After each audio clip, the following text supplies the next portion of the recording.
Esse cochilinho que a criança tem a necessidade de tirar durante o dia, durante a tarde, ele também é tão importante quanto a criança consegue chegar na fase mais profunda do sono também nesse cochilinho? Consegue, consegue. A gente tem 5 ciclos de sono de 90 minutos mais ou menos por noite, que vão por fase 1, fase 2, as fases do sonho não REM e o sono REM, aquele que a gente sonha, enfim. E esse cochilinho da tarde, então, por exemplo, na criança até 1 ano de idade, de 1 ano a 2 anos de idade, esse cochilinho pode ser de 1h30 de manhã e 1h30 à tarde. Dos 2 para os 3 anos, 1 hora de manhã, 1 hora à tarde. Passados os 3 anos, essa criança não deve mais ter esse cochilinho.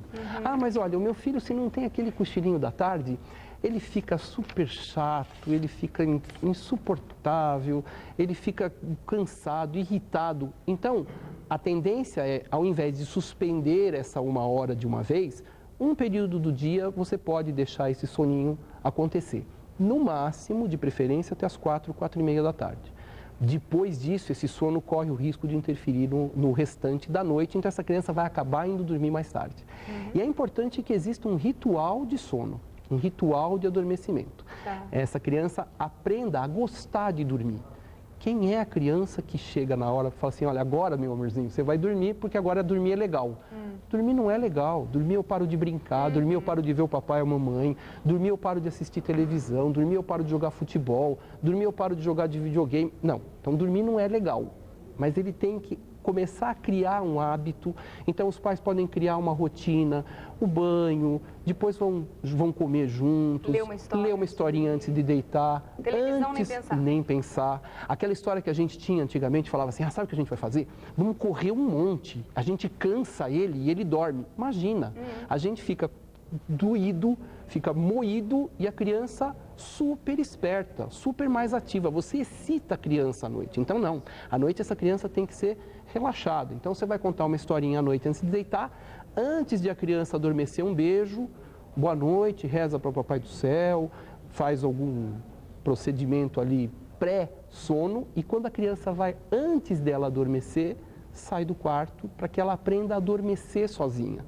Porque existem alguns problemas que vão acontecer durante a noite, algumas situações durante a noite, que vão criar essa necessidade. Então, por exemplo, existe um quadro que chama despertar noturno. Aquela hora que a gente está, nós fazemos isso, né? Você está deitado aqui, você vai se virar para lá. Então, você abre o olho e fala, nossa, que bom, 3 horas da manhã, dá para dormir mais um pouquinho, pimba.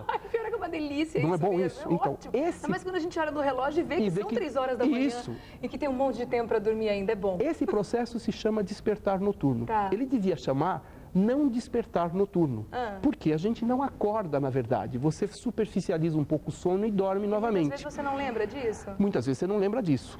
Adulto tem isso, em média, 3 vezes por noite. A criança tem isso 6 vezes por noite. Se ela não sabe adormecer sozinha, na hora que ela abre o olho e fala, nossa, cadê minha mãe? Cadê meu pai? E eu não sei dormir sozinho. Cadê todo mundo? Eu quero... Aí ela acorda. Ela vai levantar. Isso pode acontecer 6 vezes por noite. Ui. Por isso que muita gente fala assim, se prepara, dorme tudo que você pode dormir agora, porque depois você não dorme nunca mais. Provavelmente essas pessoas, depois que o filho nascer, né, claro, provavelmente as pessoas não estão fazendo o correto, então, com essa criança, não estão sabendo disciplinar a hora do sono. Essa é uma das coisas. Mais um dado chato para você. Essa história assim, ó, eu vou dormir muito agora porque depois eu não vou dormir, ou eu vou dormir o final de semana para recuperar o sono que eu não tive, não recupera. O sono não se recupera. Sono perdido, um abraço. Um abraço, não mais. Né? Ai, meu Deus, realmente não é legal ouvir isso, não. Agora, tem muitos pais que acabam criando rotinas, né, de tentar tornar a hora do sono interessante, mas aí acabam indo para um outro lado que acaba sendo escravizante até. Eu já ouvi histórias engraçadas de pais que precisam sair com a criança para dar uma volta de carro. Não é legal? Por que isso acontece, então? Isso acontece pelo seguinte, por alguma razão, essa criança não dormiu. Vou te colocar isso por volta, criança por volta dos 9, 10 meses está na fase de erupção de dente. E algumas crianças reagem perdendo um pouquinho o sono, ficando com o sono mais difícil. À noite ela acorda 1, acorda 2, acorda 3, porque ela não acostumou a dormir sozinha. A mãe pega no colo, anda com a criança, cria nela esse hábito e a criança continua não conseguindo dormir. Ela lembra que quando a criança entra no carro, a criança dorme. O que nós vamos fazer? vamos descer para o carro. E realmente no carro a criança dorme, porque ela dorme com movimento. Aí você pega ela no colo, vem carregando, ela dorme. Quando você põe ela no berço, a impressão que você tem é que você pôs ela num prego, porque a hora que você põe no berço, tira a mão, ela acorda chorando. Porque você criou um ritual não adequado.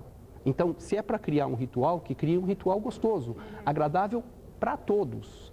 Porque um sono ruim na criança implica num sono ruim nos pais e nos cuidadores dessa criança. Legal, né? A criança não dormiu à noite, chorou, gritou, acordou, você chorou, gritou, acordou. Amanhã à noite, amanhã de manhã, quando ela acorda, ela dorme. E você tem que trabalhar. Tem que trabalhar. Como é que faz? Aí você olha o santinho, na hora que você sai de casa, no maior ronco. Tá lá dormindo e você saindo de casa para trabalhar às 6 horas da manhã, 7 da manhã. Então, não é uma situação boa. O ideal é que a gente não tenha que tratar problemas de sono. O ideal é que a gente tenha uma conduta tão legal que o sono não seja um problema.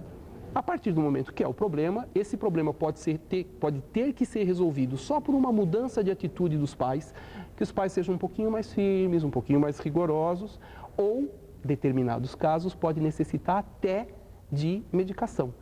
Existem quadros, por exemplo, como o terror noturno.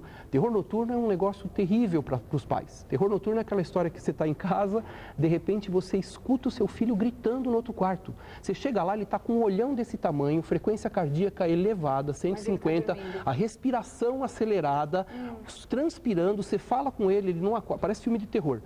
Por isso chama terror noturno, né? Aí ele não acorda, na verdade ele não está acordado.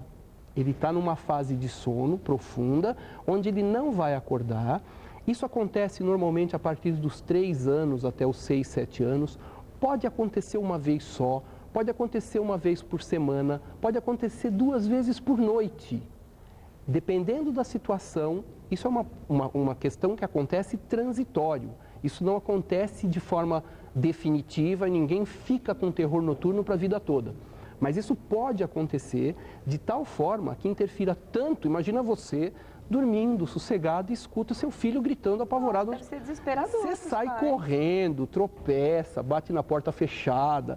Você sai, quando você chega lá, tenta acordar, ele não acorda. Você pega ele no colo. De jeito nenhum? Não, isso dura 15, às vezes 20, 30 minutos. Meia hora? Chega a durar 30 minutos, às vezes. Normalmente é mais rápido. E daqui a pouco, quando você chega de manhã, e fala assim, e aí, o que aconteceu ontem à noite que você estava tão assustado? A criança não lembra. Não lembro, não sei o que aconteceu. Outra situação que é parecida é o sonambulismo. Mas a criança, nessa situação, ela não está descansando, porque apesar de estar num sono profundo, ela não dormiu bem. Ela não dormiu bem, assim como o sonambulismo. A criança à noite acontecem algumas coisas engraçadas, né? O irmão costuma contar, mãe, ele não para de falar a noite inteira. Esse não falar à noite, não parar de falar, se chama sonilóquia. O sonilóquio é a criança que fala à noite dormindo. Quando você tenta falar, e eu já ouvi um monte de coisa, né? Você põe um sapato no peito da criança que você entende o que ela fala. Imagina, no máximo é o chulé que dá e não mais nada. Você vai acordar com chulé. Com chulé, só isso. Assim como o sonambulismo, aquela criança que levanta, anda e que você fala assim, não é para acordar. Não é para acordar sonâmbulo. Pois é, não é para acordar. Realmente a criança está andando. O importante é que quando você descobre que tem alguém sonâmbulo, você precisa proteger essa criança ou esse adulto. Então, se alguém acordar, andar junto para tirar os riscos e tentar conduzir para a cama novamente. Não tentar acordar. Assim o que acontece se acordar um sonâmbulo? Ela vai acordar. Primeiro, você não consegue, porque ele está num sono profundo. Né? Segundo, vai acordar num susto enorme, muito assustado.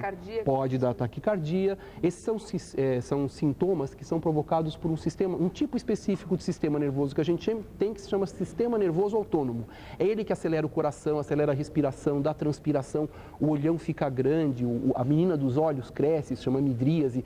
Então, são sinais de sistema nervoso autônomo exacerbado.